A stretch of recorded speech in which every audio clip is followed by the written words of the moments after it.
mel de arapuá, guaxupé, feiticeira, abelha-limão e abelha caga-fogo, a famosa Oxytrigona tataíra. E aí, pessoal, beleza? Carlos do Meliponário Irapitã aqui, e hoje vamos falar mais uma vez sobre um tema levemente polêmico, porque coincidentemente esse vídeo está saindo no dia 1º de abril e algumas pessoas têm falado por aí que essas abelhas que eu citei no início possuem o mel tóxico. Tá, mas baseado em que, Carlos? Essa que é a questão, pessoal. Baseado em nada. Não tem nenhum estudo. Tá? E a gente tem que tomar muito cuidado, por quê?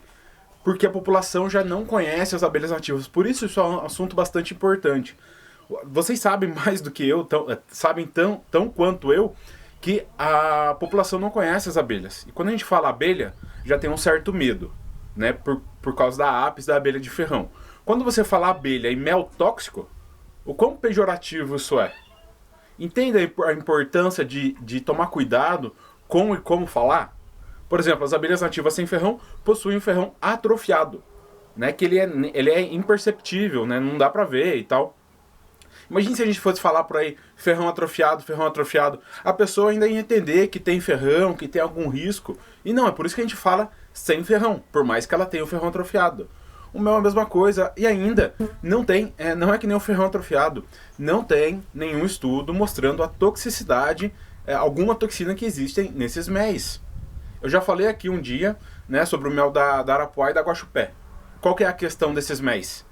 É que quando você vai abrir, para você chegar no mel, você tem que abrir toda a estrutura externa, que é composta por quê? Pelo quê, né? Resinas, barros, fibras vegetais e fezes também. Barro sujo, né? Então, para chegar no mel, você vai fazer uma lambança e isso vai contaminar. Contaminando o mel com coliformes fecais, que pode dar dor de barriga e outros sintomas gastrointestinais. Mas o mel não é tóxico. Então, tem muitas pessoas, quando a gente fala de abelha, ela já fala, essa abelha dá mel? E quando você fala, o mel é tóxico. Aí, tem algumas pessoas que você fala que a abelha não produz tanto mel, ela já nem liga, já nem dá importância. Imagine quando você fala que o mel é tóxico. Né? Tem que tomar cuidado, porque a ignorância mata enxames.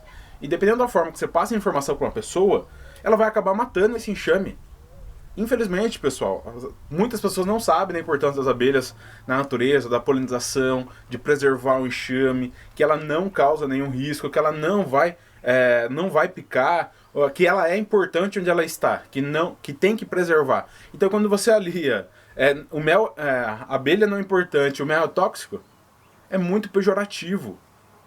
Não tem por que usar esse termo. Então, no caso da arapuá e da guaxupé, é por você abrir ali. Né? Daí entra o caso da abelha-limão. Algumas pessoas saem com essa informação da abelha-limão. E daí eu fui pesquisei a fundo vários termos em inglês e não achava nada, até que eu achei um artigo analisando os feromônios da abelha-limão, né? o que ela exala ali, e o mel também. E chegaram à conclusão que não tem nada ali para dizer que o mel é tóxico. O artigo está na descrição.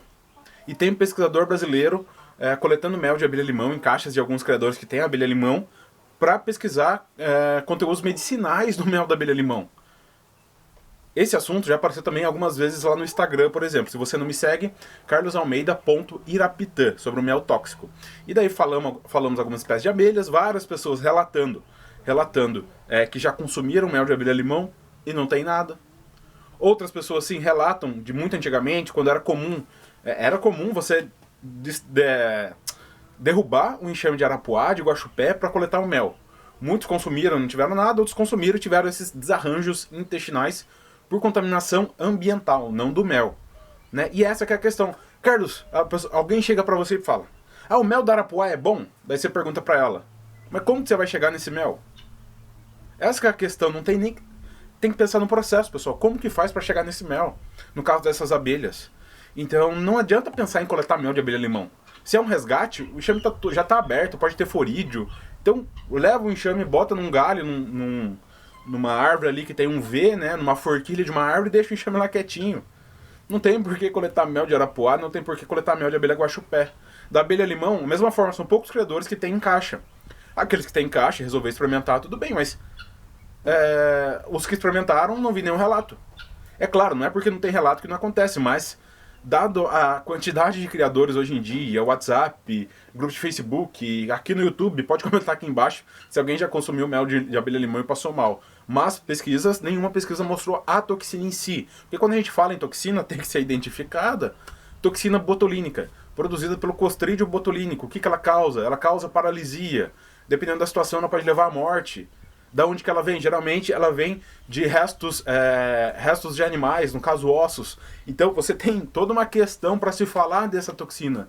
Algo é tóxico? Da onde que é, como funciona. Então essas não tem. E daí a gente entra numa outra questão do muito entre aspas tóxicos, que eu não sei como que a pessoa consegue falar isso, que é a da abelha caga-fogo, Oxytrigona tataira.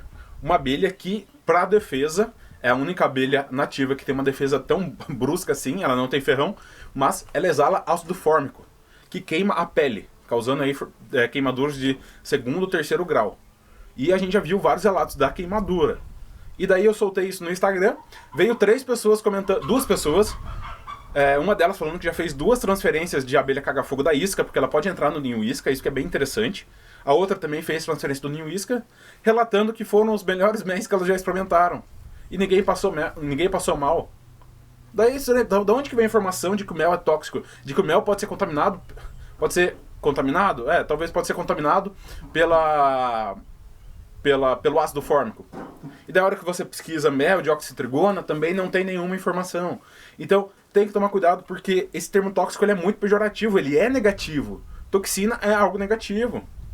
A não ser, falando da botulínica de novo, quando você aplica na pele, tratamento, mas é algo muito diluidinho, né? Não é a doença causada, o botulismo, né? Mas tudo isso com muito estudo.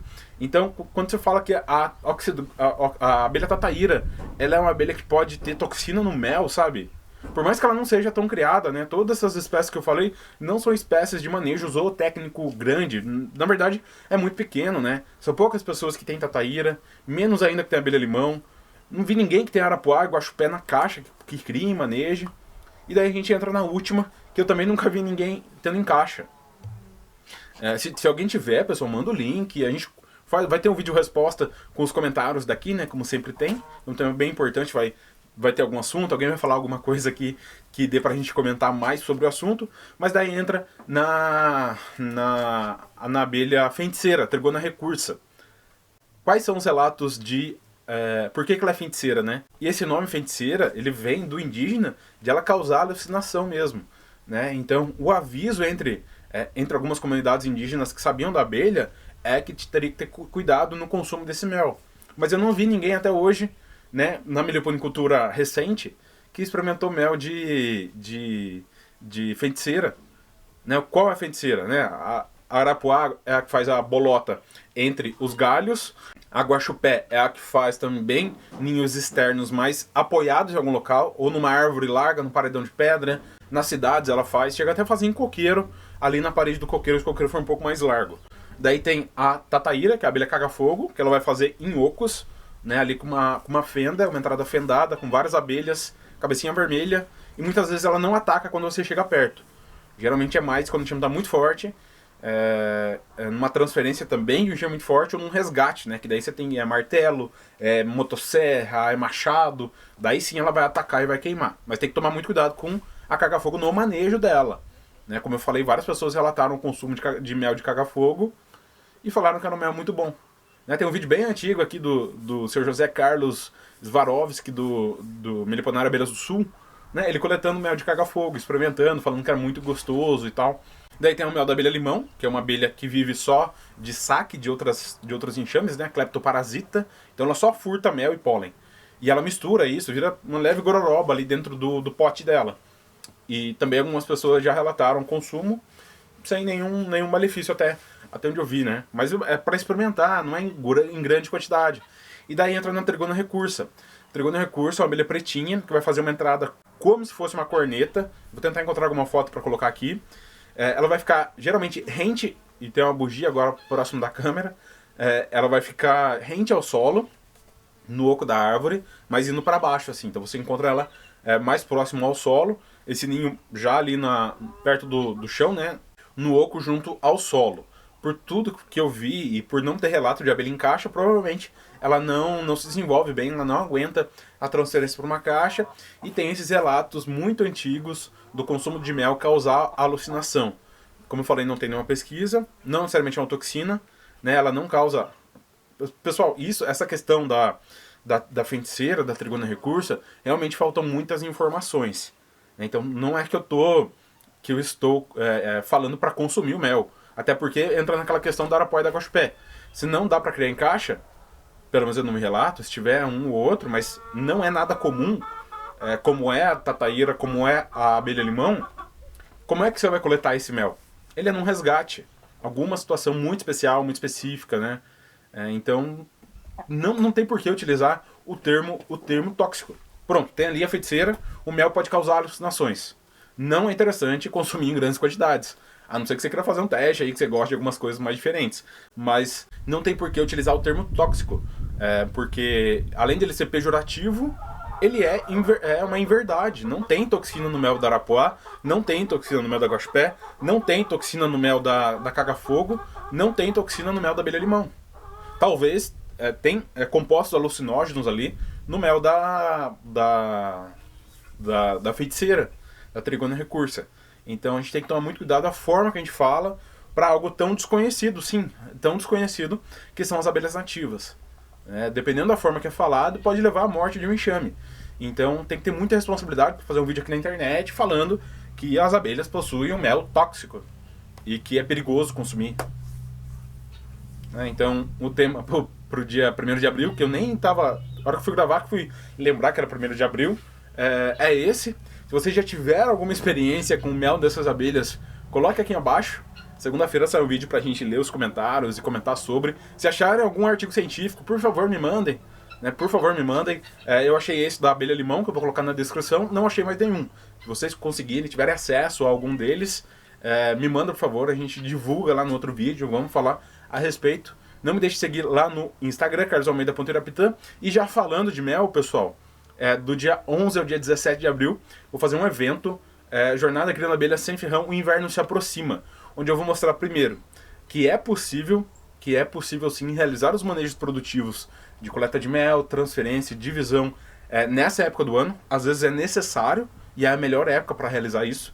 Então vai ter uma aula só falando sobre isso e outras aulas mostrando como preparar o seu enxame para o inverno, que sim, é uma época bastante, que pode ser, né, dependendo de onde você estiver no Brasil, bastante crítica. Então eu vou falar tanto dos manejos produtivos como dos manejos de reforços. Para não perder, basta clicar no primeiro link abaixo e você vai entrar nos nossos grupos para ser avisado das aulas. Mas é isso, deixa aqui nos comentários.